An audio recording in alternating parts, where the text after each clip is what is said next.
Hello. I wanted to do a reading of Edmund Spenser's Ruins of Rome because it ties in with obviously the idea of the ruination of the classical world as an inspiration for future poets in the Renaissance, such as Edmund Spenser, but also that because he's translating it from a poem by Joachim de Bellay on the same subject, he is taking Bellay's Petrarchan sonnet, which comes from Petrarch, and is manipulating it into the English language. So the Petrarchan sonnet, instead of an octave and then a sestet, becomes more three quatrains and then a final couplet. So he's manipulating a continental mold, turning it into an English mold, and it's one of those early examples in English poetry of England finding its own footing. This is still the same era in which Shakespeare is going to put his stamp on the world, and through his sonnets, and then later through his tragedies and comedies, which will be seen to have emulated the Greeks. So it's an interesting one in that it talks about the ruins of Rome and the almost the folly of trying to live up to Rome, just as England is emerging and getting on track to have a similar sort of destiny over the next 500 years. So here it is. Ruins of Rome. Ye heavenly spirits, whose ashy cinders lie under deep ruins, with huge walls oppressed, but not your praise, the which shall never die. Through your fair verses nay in ashes rest, if so, ye shrilling voice of wight alive may reach from hence the depth of darkest hell, then let those deep abysses open rive, that ye may understand by shrieking yell, thrice having seen under the heaven's veil your tombs devoted, compass over all. Thrice unto you with loud voice I appeal, and for your antique fury here do call, the whiles that I with sacred horror sing your glory, fairest of all earthly thing. Great Babylon, her haughty walls with praise, and sharpened steeples high shot up in air. Greece, will the old Ephesian buildings blaze, and Nilus nurslings their pyramids fair? The same yet vaunting Greece will tell the story of Jove's great image in Olympus placed. Mouseless work will be the Carian's glory, and Crete will boast the labyrinth now raced. The antique Rhodian likewise set forth the great Colossus erect to memory. And what else in the world is of like worth, some greater learned wit will magnify. But I will sing above all monuments 7 Roman hills, the world's 7 wonderments. Thou stranger, which for Rome in Rome here seekest, and naught of Rome in Rome perceivest at all. These same old walls, old arches, which thou seest, old palaces, is that which Rome men call. Behold what wreck, what ruin, and what waste. And how that she, which with her mighty power tamed all the world, hath tamed herself at last. The prey of time, which all things doth devour, Rome now of Rome, this only funeral, and only Rome of Rome hath victory. Nay, aught save Tiber, hastening to his fall, remains of all, O worlds of inconstancy. That which is firm doth flit and fall away, and that is flitting doth abide and stay. She whose high up top above the stars did soar, 1 foot in Thetis, the other in the morning, 1 hand in Scythia, the other on the moor, both heaven and earth in roundness compassing, Jove fearing least if she should greater grow, the old giants should once again apprise her, whelmed with hills, these 7 hills, which be now tombs of her greatness, which did thread the skies. Upon her head he heaped Mount Saturnal, upon her belly the antique Palatine, upon her stomach laid Mount Quirinal, and on her left hand the noisome Esquiline, and Caelian on the right, with both her feet Mount Viminal and Aventine do. Who lists to see whatever nature art and heaven could do, O Rome, thee let him see, in case thy greatness he can jest in heart. by that which but the picture is of thee. Rome, Rome is no more, but is the shade of Rome. May of the body yield a seeming sight, it's like a corse drawn forth out of the tomb by magic skill of eternal night. The corpses of Rome in ashes and tomb, and her great spirit rejoined to the spirit of this great mass is in the same enwombed, but her brave writings which her famous merit in sprite of time out of the dust doth rear, do make her idol through the world appear. Such was the Berecyntian goddess of bright. In her swift chariot, with high turrets crowned, proud so many gods she brought to light. Such was this city in her good days found, this city more than the great Frisian mother, renowned for fruit of famous progeny, whose greatness by the greatness of none other, but by herself her equal match could see. Rome only might to Rome compared be, and only Rome could make great Rome to tremble. So did the gods by heavenly doom decree, that other earthly power should not resemble her that did match the whole earth's puissance, and did her courage to heaven's advance. Ye sacred ruins, ye tragic sites, which only do the name of Rome retain, old monuments, which of so many sprites the honour yet in ashes do maintain, triumphant arcs, spires, neighbours to the sky, that you do see to heaven itself appall. Alas, by little ye to nothing fly, the people's fable and the spoil of all. Though in your fames do for a time make war gainst time, yet time in time shall ruinate your works and names, and your last reliquies mar. My sad desires rest therefore moderate. For if that time make end of things so sure, it else will end the pain which I endure. Through arms and vassals Rome the world subdued, that one would ween, that one sole city's strength, both land and sea and roundness had sinewed, to be the measure of her breadth and length. This people's virtue yet so fruitful was, of virtuous nephews that posterity striving in power their grandfathers to pass, the lowest earth joined to the heaven high, to them that having all parts in their power, naught from the Roman Empire might be quite, and that though time doth commonwealths devour, yet no time should so low and base their height, that her head, earthed in her foundations deep, should not her name and endless honour keep. Ye cruel stars, and eke ye gods unkind, heaven's envious and bitter stepdame nature, be it by fortune or by course of kind, that ye do well the fares of earthly creature, why have her hands long this silenced travelled, to frame this world that doth endure so long?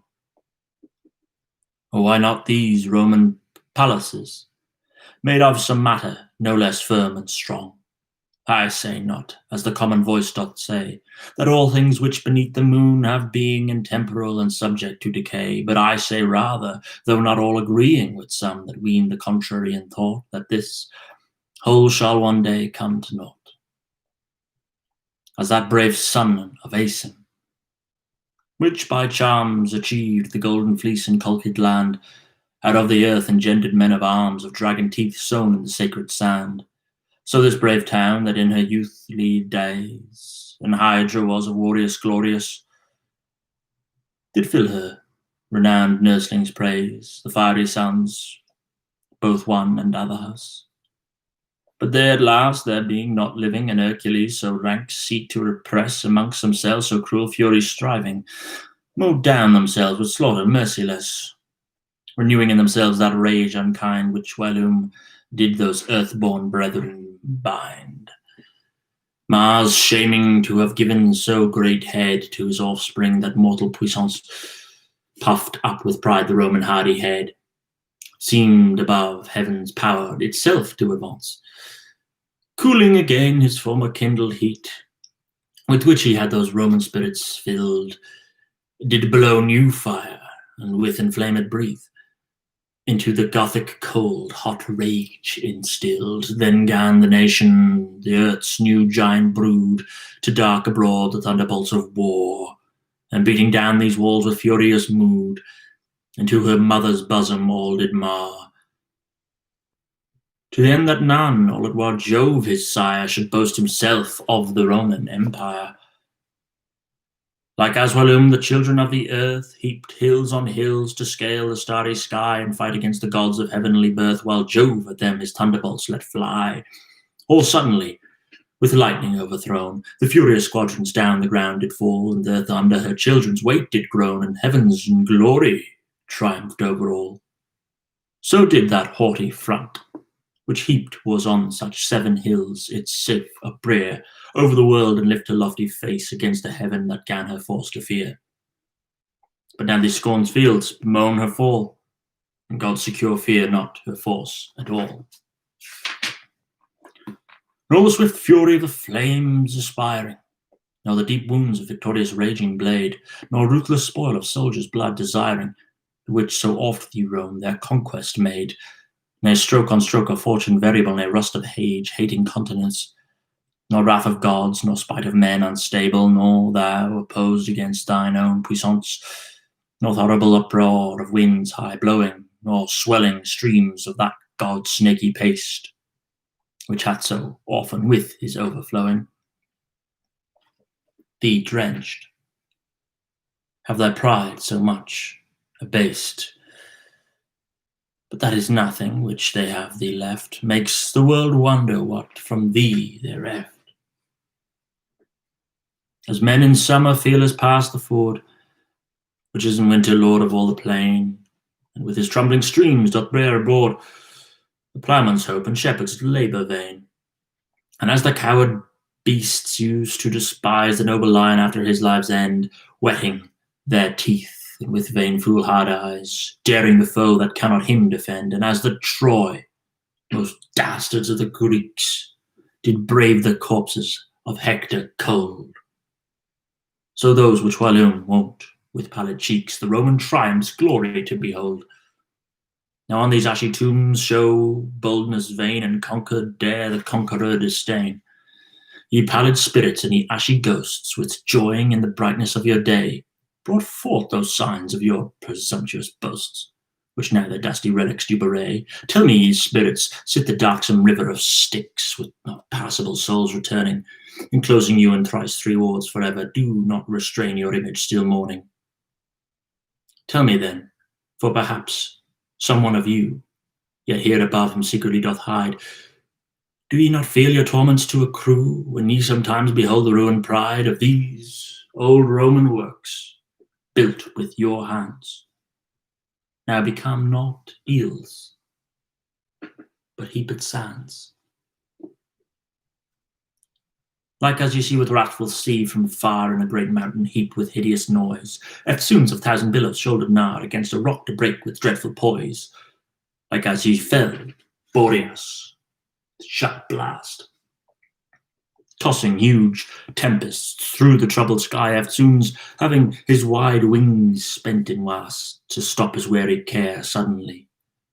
And as ye see huge flames spread diversely, gathered up upon the heavens to spire, eftsoons consumed to fall down feebler. So whilom did this monarchy aspire, as waves, as wind, as fire spread over all, till it by fatal doom adown did fall. So long as Jove's great bird did make his flight, bearing the fire with which heavens doth us fray, heaven did not fear that presumptuous might, with which the giants did the gods assay. But all so soon as scalding sun had brent his wings, which wan the earth to overspread, the earth that of a massy womb forth sent the antique horror, which made heaven dread. Then was the German raven in disguise, that Roman eagle seen to cleave asunder, and towards the heaven freshly to arise, of these mountains now consumed to ponder, in which the fowl that serves to bear the lightning is now no more seen flying nor alighting. These heaps of stones, these old walls which ye see, are first enclosures but of savage soil, and these brave palaces which mastered be of time were shepherds' cottages somewhile. Then took the shepherds kingly ornaments, and the stout Hind armed his right hand with steel. Eftsoons their rule of yearly president grew great, in 6 months greater, a great deal, which made perpetual rose to so great might, that thence imperial eagle rooting took, till heaven itself opposing gainst her might, her power to Peter's successor betook, who shepherd-like as fates the same foreseeing doth show that all things turn to their first being. All that is perfect which heaven beautifies, all that's imperfect born belows the moon, and all that doth feed our spirits and over eyes, and all that doth consume our pleasures soon. All the mishap with which our days had wares, all the good hap of that oldest times afore, Rome, in the great time of her ancestors, like a Pandora locked long in store. But destiny, this huge chaos turmoiling, in which all good and evil was enclosed, their heavenly virtues from these woes assoiling, carried to heaven, from sinful bondage loosed. But their great sins, the causes of their pain, under these antiquity ruins, yet remain. No otherwise than rancid cloud first fled, with uply vapours gathered in the air, eftsoons in compass arch to steep, his head doth plunge himself into Theseus' bosom fair, and mounting up again, from whence he came, with his great belly spreads the dim world, till at the last dissolving as his moist frame in rain or snow, or hallel forth his horde. This city, which was first shepherd's shade, uprising by degrees, grew at such height that queen of land and sea herself she made. At last, not able to bear so great weight, her power dispersed through all the world did vade, to show that all the end to naught shall fade. The same which Pyrrhus and the puissance of Africa could not tame, that same brave city, which stout courage armed against the mischance sustained the shock of common enmity. Long as a ship tossed with so many freaks set all the world in arms against her bent, was never seen that any fortune or wreaks could break her course begun to brave intent. But when the subject of her virtue failed, her power itself against itself did arm. As he that having long and tempered sailed, fain would arrive, but not before the storm. Too great wind against the port him drive, doth in the port itself his vessel rive. When that brave, honour of the Latin name, which merred her rule with Africa and Biz, with Thames inhabitants of noble fame, and they which see the dawning day or is. Her nurslings did the mutinous uproar, heating against herself her conquered spoil, which she had won from all the world afore, of all the world was spoiled within a while. So when the compass course of the universe in 36,000 years is run, the bands of the elements shall back reverse to their first discord and be quite undone. The seeds, of which all things at first were bred, shall be in chaos. Great chaos womb again be hid. For very wisdom of the man that would that Carthage towers from spoil should be forborne, to then that his victorious people should with cancering lacer not be overworn. He well foresaw how that the Roman courage, impatient of pleasure's faint desires, through idleness would turn to civil rage, and be herself the matter of her fires. For in a people given all to ease, ambition is engendered easily, as in a vicious body gross disease soon grows through humour's superfluity. That came to pass, when swollen with plenty's pride, nor prince nor peer, nor kin that they would abide. If the blind fury which wars breeded off wants not to enrage the hearts of equal beasts, whether they fare on foot or fly aloft, or armed be with claws or scaly creasts, what fell Erinus with hot burning tongues did grip your hearts with noise and rage imbued, that each to other working cruel wrongs, your blade in our own bowls you imbrued. Was this, ye Romans, your hard destiny, or some old sin, whose unappeased guilt powdered vengeance forth on you eternally? Or brother's blood, the which at first was spilt, upon your walls that God that might not endure, upon the same set a foundation sure. Oh, that I had Thracian poet's harp, for to awake out of the eternal shade these antique Caesars, sleeping long and dark, the which this ancient city whilom made. Oh, that I had Amphion's instrument, to quicken with his vital notes accord the stony joints of these old walls now rent, by which the Athosian light might be restored, or that at least I could with pencil fine fashion the portraits of palaces, by pattern of great Virgil's spirit divine. I would say that which in me is to build the level of my lofty style, that which no hands can evermore compile. Who list the Roman greatness forth to figure, him needed not to seek for usage right of line or lead or rule or squire to measure her length, her breadth, her deepness, or her height. But him behooves to view and compass round all that the ocean grasps in his long arms, be it the yearly star doth scorch the ground, or where the cold Boreas blows his bitter storms. Rome was the whole world was Rome.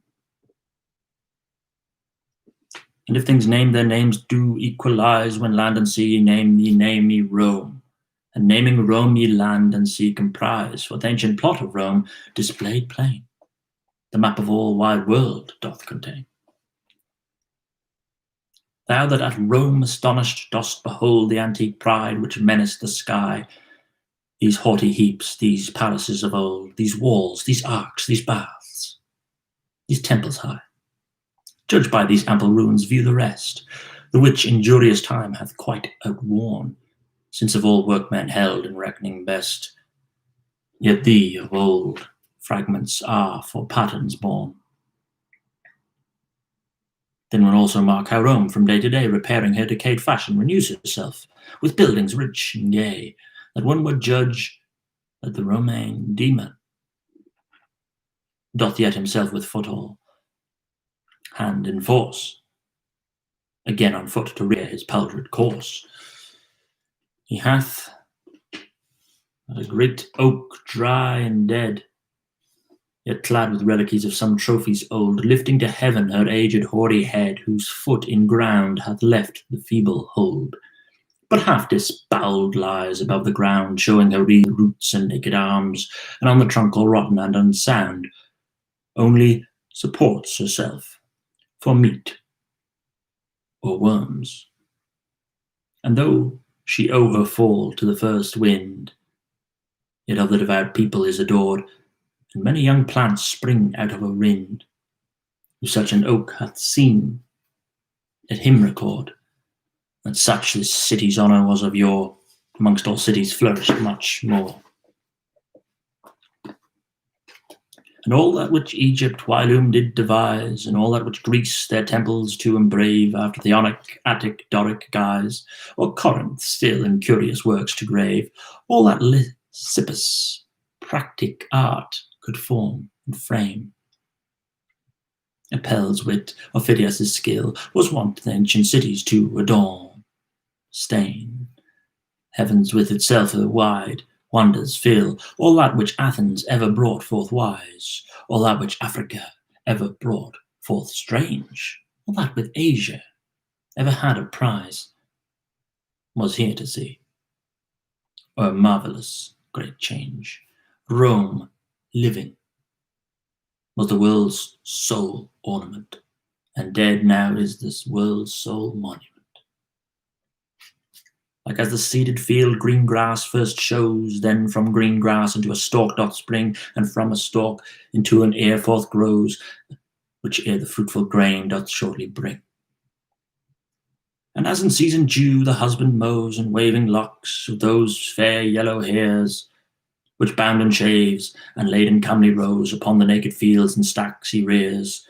So grew the Roman Empire by degree, till that barbarian hand in it quite did spill, and left of it but these old marks to see, of which all passers by do somewhat pill, as they which glean the relics used to gather, which husbandmen behind them cleanse and shatter. That same is now naught but a champion wide, where all this world's pride once was situate. No blame to thee, whosoever dost abide by Nile or Ganges, Tiger or Euphrates. Nay, Africa thereof guilty is, nor Spain, nor the bold people of the Thamis brinks, nor the brave warlike brood of Alamein, nor the born soldier which Rhine running drinks.